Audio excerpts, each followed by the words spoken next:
बेसनापासून तयार होणारे बेसनाचे लाडू, भजी यांसारखे अनेक पदार्थ आपण खाल्लेले आहेत. पण त्याचबरोबर बेसन हा सौंदर्य साधनातील अतिशय आश्चर्यकारक घटक आहे. हे तुम्हाला माहीत आहे का? यापासून आपल्या त्वचेला अनेक फायदे आहेत.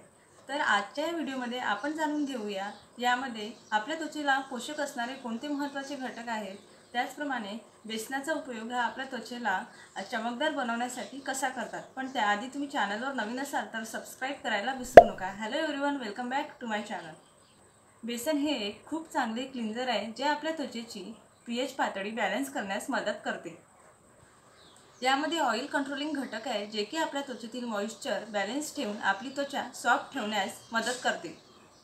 आणि आपल्या चेहऱ्यावरील ऑइल कंट्रोल झालं की ॲक्ने, पिंपल याचे प्रमाण आपोआप कमी होते. त्याचप्रमाणे बेसन हे तेलकट त्वचेबरोबर कोरड्या त्वचेसाठी सुद्धा यूज केले तरी फार चांगले आहे. तसे पाहायला गेलो तर बेसनाचा उपयोग सौंदर्य साधनामध्ये आपलीकडे फार पूर्वीपासून केला जातो. पूर्वीच्या काळी नवरी म्हटलं किंवा अगदी टीनेजपासून तर मोठ्यांपर्यंत या फेसपॅकचा उपयोग केला जात असे. पण मात्र अलीकडच्या काळात मार्केटमध्ये खूप सारे कॉस्मेटिक प्रोडक्ट आलेले आहे. त्यामुळे आता याचा वापर किती करतात हे मला माहिती नाही. परंतु असे असले तरी बेसन किंवा बेसनापासून बनवलेला एखादा फेस पॅक हा चेहऱ्यावर अप्लाय करणे हे एक होममेड रेमेडी आहे. यामध्ये कुठलेही केमिकल नाही आणि म्हणूनच याचे चेहऱ्यावर कुठलेही साईड इफेक्ट होणार नाही. तर चला मग आज आपण बघूया बेसनापासून बनवलेला एक फेस पॅक. तर सर्वात आधी आपण येथे 1 ते 1.5 चमचा बेसन घेऊया आणि 1 चिमूटभर हळद घालावी. हळदीमध्ये अँटीबायोटिक गुणधर्म आहे. त्याचप्रमाणे हळदीमुळे चेहऱ्यावर ग्लोसुद्धा चांगला येतो. त्यानंतर 2 ते 3 चमचे लिंबाचा रस घ्यावा व हे सगळे मिश्रण दुधात मिळवावे आणि दुधाऐवजी तुम्ही पाणीसुद्धा वापरू शकता. हे मिश्रण व्यवस्थित तयार झाल्यानंतर चेहऱ्यावर अप्लाय करा.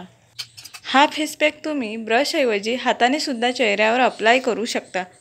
तुमची त्वचा मुळात कोरडी असेल आणि हवामानानुसार तुम्हाला अधिकच कोरडेपणा जाणवत असेल तर त्यावर बेसन पीठ हे अत्यंत गुणकारी ठरते. बेसनाचे पीठ दुधाच्या मलाईत मिसळून वापरावे. क्रीम आणि बेसनाचा फेस पॅक त्वचेला हायड्रेट ठेवतो, त्वचेला मुलायम बनवतो आणि यामुळे रंग तर उजळतोच. त्याचप्रमाणे चेहऱ्यावर पुरळ किंवा पिंपल्स आल्यास चेहरा आपोआप डल दिसतो. पिंपल्सपासून बचाव करण्यासाठी एका भांड्यात बेसन घेऊन त्यात काकडीची पेस्ट चांगली मिसळावी. ही पेस्ट मानेपासून चेहऱ्यापर्यंत व्यवस्थित लावा आणि साधारणपणे 20 मिनिटांनी चेहरा स्वच्छ पाण्याने धुवून घ्या.